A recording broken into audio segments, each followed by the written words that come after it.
within us is flowing out through us, illuminating what we're saying. Our words are futile. Like the English language is corrupt. All languages, human languages, are corrupt. And they were corrupted at Babel, that tower. Spiritual language is different than human language. I believe in our new spiritual frames we'll communicate way differently. We won't have to even have audible, I don't believe. It'll be at the speed of thought, so our communication in spirit will be just so powerful and so vibrating.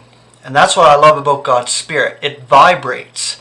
That vibration is so fast that the color and the light and the energy that comes from the Spirit that flows through us is what's given out to those who hear.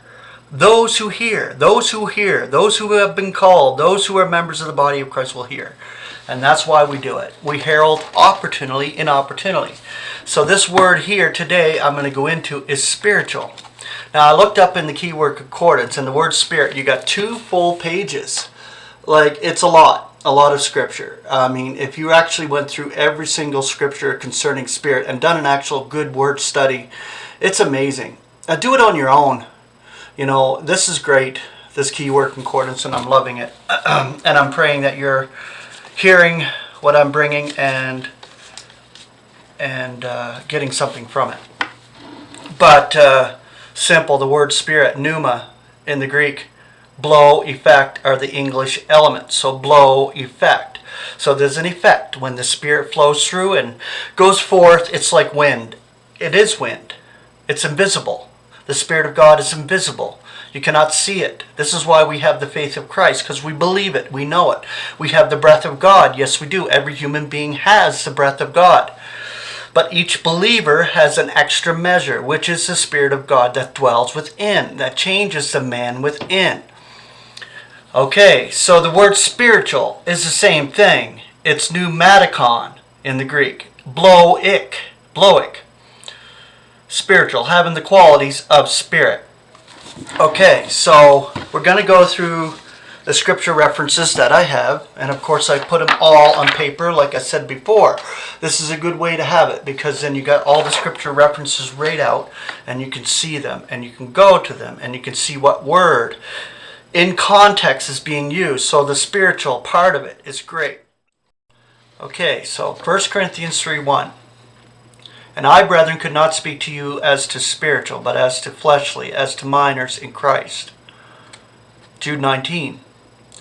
These are those who isolate themselves, soulish, not having the Spirit.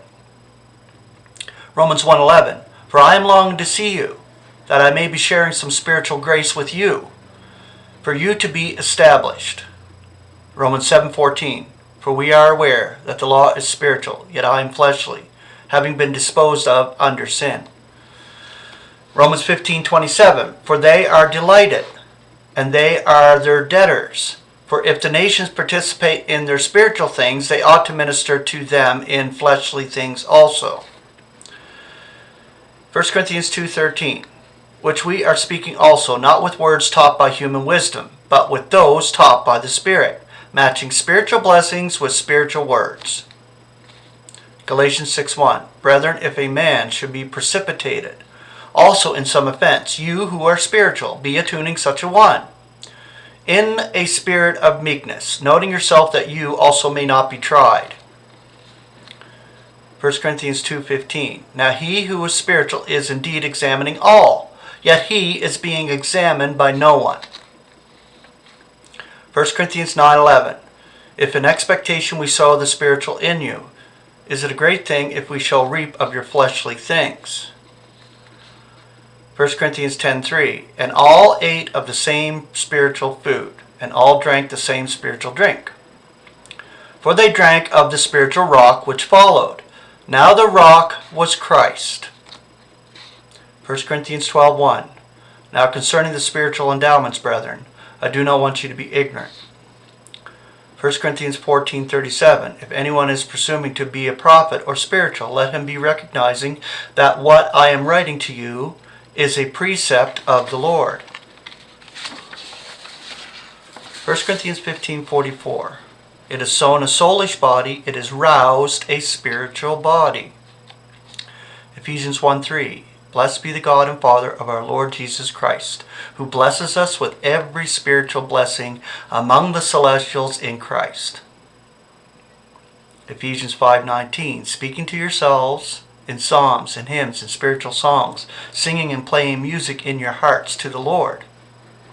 Colossians 3:16. Let the word of Christ be making its home in you richly, in all wisdom, teaching and admonishing yourselves, in hymns, in psalms, in spiritual songs, singing with grace in your hearts to God.